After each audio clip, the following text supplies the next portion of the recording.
Educación Superior GT, que estés viendo este video indica que eres una persona de éxito. ¡Comenzamos!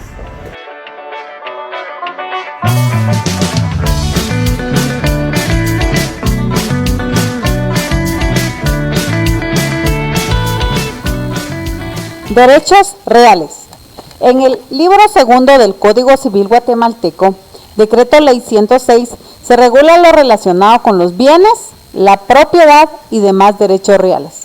Es decir, en principio se establece la relación básica en cuanto a la naturaleza de los derechos reales a los cuales se les asigna la calidad de bienes, de acuerdo a la clasificación que determina la propia ley. Así, el derecho real por excelencia lo constituye la propiedad y posteriormente se desarrolla lo concerniente a la posesión, usucapión, accesión, usufructo, uso, habitación, servidumbres, hipoteca y prenda. Cabe hacer mención que en cuanto a los derechos reales, la legislación guatemalteca sigue la corriente de los números clausus, derechos que determina la propia ley, por lo cual las partes no pueden generar otros derechos reales, fuera de los que determina el Código Civil. De la estructura del Código Civil se determina que los diversos derechos reales existentes se les concede mayor desarrollo y contenido a la propiedad, por ser el derecho real por excelencia, no obstante la importancia de los demás.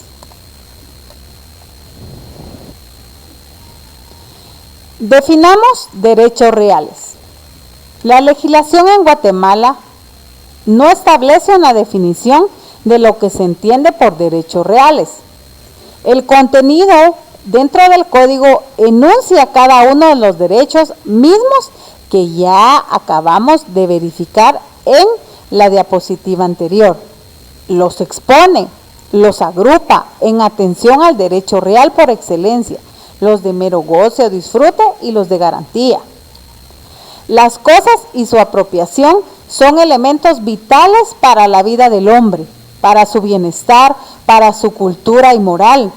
Pero ocurre que la apropiación y goce de una cosa por el hombre supone la exclusión de la apropiación y goce de esa misma cosa por otros. La propiedad es un derecho humano, por lo que en este caso los derechos reales son derechos de los seres humanos y que cada guatemalteco debería ostentar. La apropiación de las cosas es vital para el ser humano, para mantener una vida plena y de goce de sus derechos.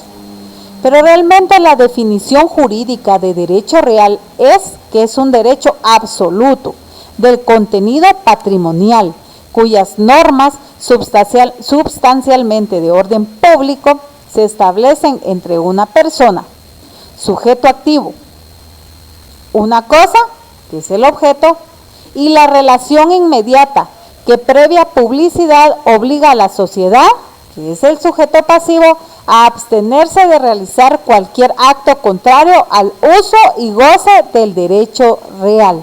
Eso quiere decir que si yo ostento la propiedad de un bien inmueble, ninguna persona que sea parte del sujeto pasivo, en este caso la sociedad, puede arrebatarme ese derecho. La naturaleza jurídica de los derechos reales se ha explicado a través de la teoría clásica, teoría personalista y teoría ecléctica. Dichas teorías tratan de explicar la naturaleza y definición de los derechos reales, los cuales se enuncian a continuación. Teoría clásica. Esta teoría es de la autoría de Spin-Cánovas, que resume con mucha precisión los fundamentos. La concepción clásica del derecho real es aquella que lo concibe como un señorío inmediato sobre una cosa, que puede hacerse valer erga omnes, eso quiere decir frente a otros. El titular del derecho real ostenta un poder inmediato sobre la cosa. Hay por tanto una relación directa entre persona y cosa. Dos son las características más esenciales del derecho real según esta teoría. Primero, que es inmediatividad del poder sobre la cosa, es decir, la relación directa y sin intermediario entre persona y persona, y su eficacia erga omnes, eso quiere decir frente a otros, por el titular puede perseguir la cosa donde quiera que esté y contra cualquiera que la posea.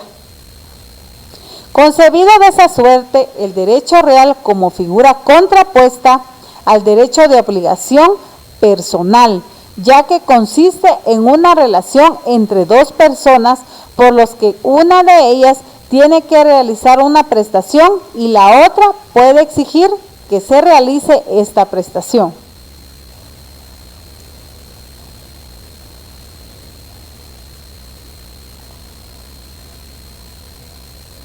La teoría personalista, denominada también obligacionista y anticlásica, esta definitivamente es lo contrario de la teoría anteriormente indicada y nos indica que debido a su labor crítica y parte de afirmación de que solo caben relaciones jurídicas entre personas y no entre personas y cosas, quedando destruido el concepto clásico del derecho real y en su lugar se crea un vínculo personal entre el titular del derecho real y los demás hombres, consistente en una obligación por parte de estos de abstenerse de perturbar el derecho real. Se caracteriza, por tanto, al derecho real como una obligación pasiva universal, razón por la cual recibe esta teoría el nombre de personalista y obligacionista. Y la teoría ecléctica, que también es llamada integral, por la cual se llega a soluciones armónicas conciliando la teoría clásica y la personalista, neutralizando lo exagerado de cada una de ellas, explicando que la teoría clásica desconoce que el derecho se da entre los hombres, que el derecho es un producto de la cultura y que el derecho existe para regular la convivencia humana. Pero la teoría personalista confunde el deber jurídico con la obligación patrimonial, es decir, que confunde el deber general de abstención de todas las personas con la obligación patrimonial.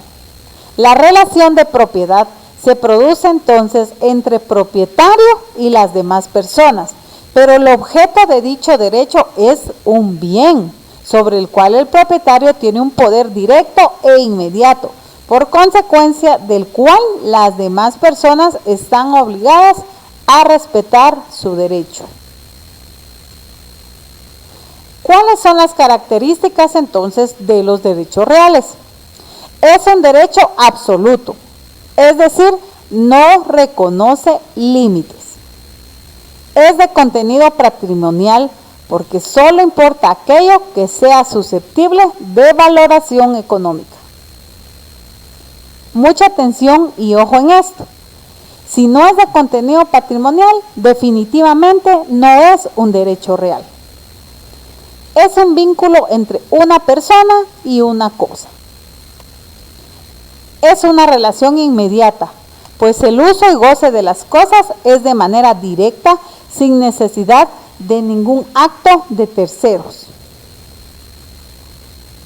Eso quiere decir que no se necesita de otra persona para usar y gozar de las cosas y de los bienes de manera directa al ser propietarios u ostentar un derecho real.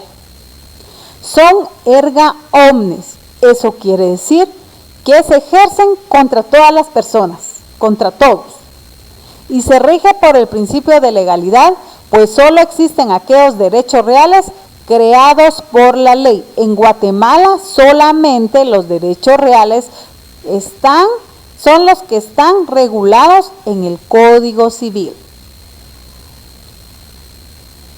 Diferencia entre derechos reales y derechos personales.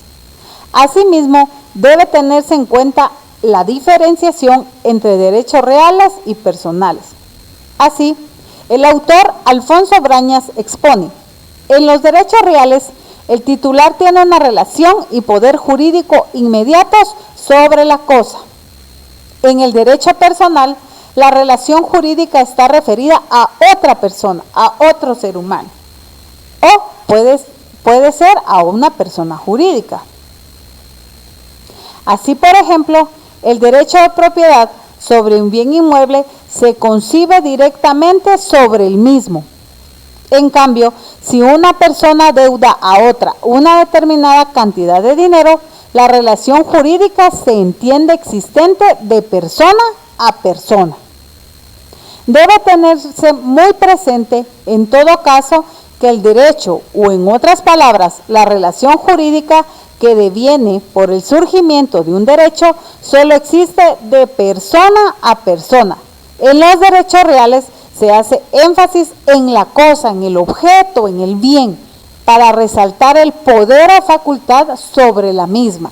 En los derechos personales se hace énfasis en la relación jurídica. Sistemas de enumeración de los derechos reales en Guatemala. En las distintas legislaciones y en Guatemala se utilizan dos términos, el número clausus y números apertus. En el caso de los derechos reales en Guatemala, nosotros tenemos un número clausus. ¿Qué quiere decir números clausus? Quiere decir que es un número cerrado.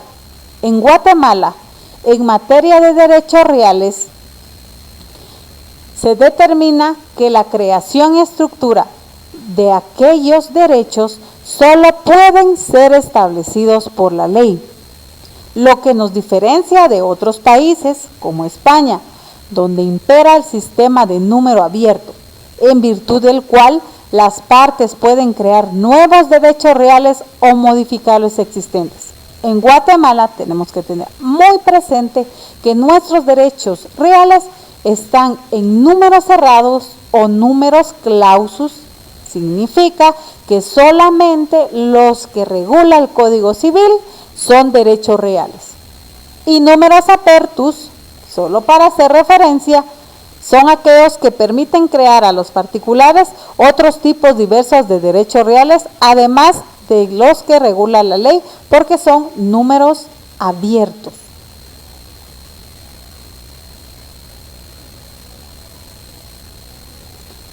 Clasificación de los derechos reales. Los derechos reales de goce y disposición. Entre ellos tenemos, y estos son los que están regulados en nuestro Código Civil guatemalteco, Decreto Ley 106. Derecho de propiedad, que equivale a los derechos reales en sentido estricto. Derechos reales de mero goce, es el uso, el usufructo, la habitación y la servidumbre, los cuales confieren facultades de inmediata utilidad sobre el bien ajeno. Y derechos reales de garantía, que son la prenda o hipoteca. Estos solo otorgan la posibilidad de obtener el valor de la cosa a través de la facultad de promover su venta sin que el cambio otorguen facultades inmediatas sobre el bien. Gracias por la atención prestada. No olviden suscribirse a mi canal. Dios les bendiga.